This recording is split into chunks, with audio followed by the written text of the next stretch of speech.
Hi, and welcome to this third React tutorial video. Now we're going to take a look at state and how to implement it in our portfolio website. And it's going to be a couple of new things that we haven't seen before, a little bit of logic, so we have a lot to cover. So let's get started. So to access state in React, the new method we're going to use is utilizing hooks.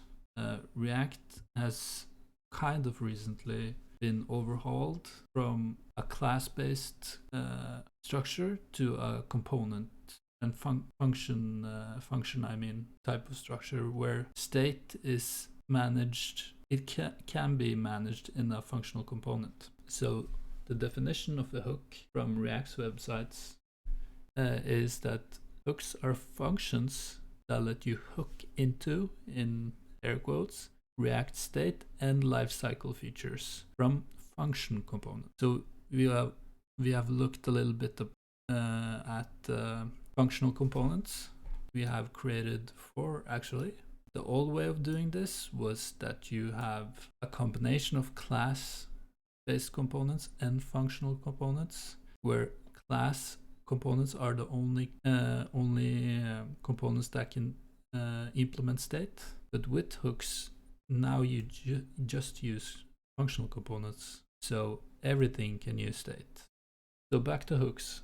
In this tutorial video, we are going to use the use state hook, which means we're going to take advantage of a hook to be able to manipulate our function state, or our component state rather.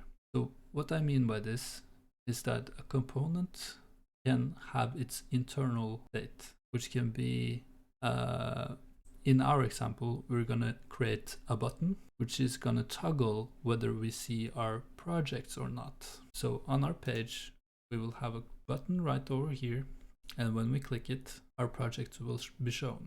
If it's not, if you click it again, they will disappear. So by default, they will not show. Maybe not the most useful feature, but it's a very nice way to see how you can conditionally render something to the page, which means you conditionally show something on the page. And we will be using the most efficient method, in my opinion, of how to do this. And I think it's really simple. And it's basically the only way that I use. I'm going to show you 2 methods of how to conditionally render. One for just showing one item conditionally, and one method for showing 2 different components depending on the state. We'll get into what that actually means in a bit. So let's just get started. Let's start by creating our state. To do so, we actually need to import useState and React. So let's just start doing that right now. We import React and we import useState. This from React. Both comes from React, and then inside our app component, which is our parent component, it makes sense putting our state here, because then we can send our state down as props to all of our child components. So let's do that right now. Let's just make a little space and let's just say const. This syntax might be a little weird, but it's going to make sense in a little bit. Array brackets, and then the first element of our array is always our current state. What is it that we want to name our state variable as? So in our case, we will say show projects. That is our Boolean variable, which will be true or false. So by default, it will be false. So on our page, we will not show any projects until it gets turned to true. The second parameter, the second element, is the set function. Set, and then followed by whatever our variable name was. This is convention. So set show projects. Project. Let's actually change that to project. And then equal sign use state followed by parentheses. In the parentheses, that's where our default state is. And for our variable, that is false. By default, our variable show projects is false. This is a function that actually changes this whatever we like when we want to change it. I'll show you what I mean in a minute by this. So to update our state, maybe the simplest way to show you how to do this is by creating a button. So let's just make a little space. Create a button element. Let's just say show projects. Here's our button. Doesn't do anything right now. We can click it, nothing happens. So we need to change this so we actually get the behavior that we want, which is we don't want this to show initially by default. We need to click the button for this to show, and when it's shown, we want to click again and then it disappears again. So a toggle. Let's return, and then we will begin by attaching a prop to this button. Let's just start typing OnClick. This is a prop available for every component, and it's the OnClick prop. Then curly braces. This is where our function goes, which is the function that fires or gets called when we click this element. So let's create this function right now. The naming convention goes like this: handle, and then followed by whatever value we want to access or action we want to do. Handle show projects, and then the actual JSX element can also be helpful to name. Show projects button, like this. Now that we have this, we need to actually declare this function, because now it's just a name that gets called out into nothing. We need to declare this, because if we save this and go back, get an error. It's not defined. We need to define it. So over our return statement, say we're gonna define a function now, const followed by the name, handle show projects button, arrow function, and then curly braces. Inside of here, this is where we access our set function for our use state. In here, we need to change our state. Each time we click this button, our default state is going to change. Let's do this now. Set show projects, parentheses, because this is a function, and then our new value, which is true. Let's save this to see how that looks. What we just did doesn't really affect anything yet, because we will show the projects anyway. We don't have any conditional saying we'll not show that component. It will display anyway. So let's attach some logic that says if this is not true, if this variable is not true, then don't show this component. An easy way to do this, let's just make some space, is by enveloping this projects component in curly braces, like so, and then the variable that we want to check on, which is this show projects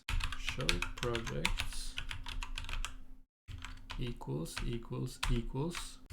true, followed by two AND operators. This means if this equals true, then the projects component will be shown.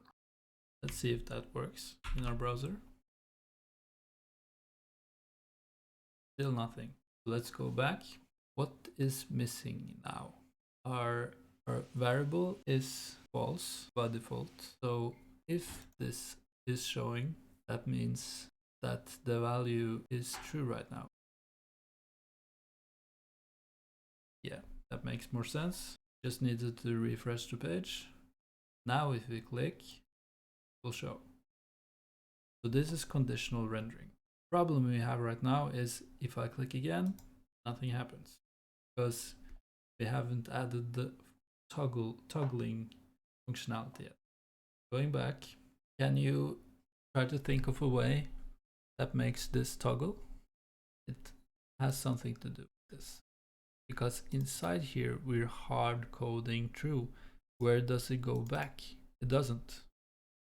We need to attach some logic that says that once this is true, it will go back to being false when we click again. An easy way to do this is with the ampersand operator followed by our variable show projects.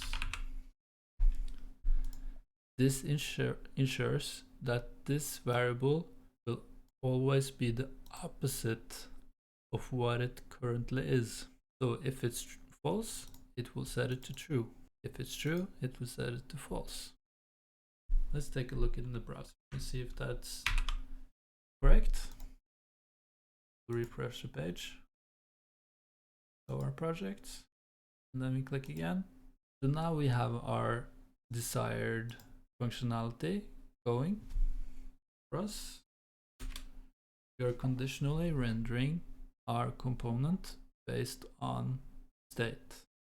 I want to show you one more method we can do the same thing, but with a little more flexibility, you could say, because it enables us to actually render one component for one state and a different component in a different case.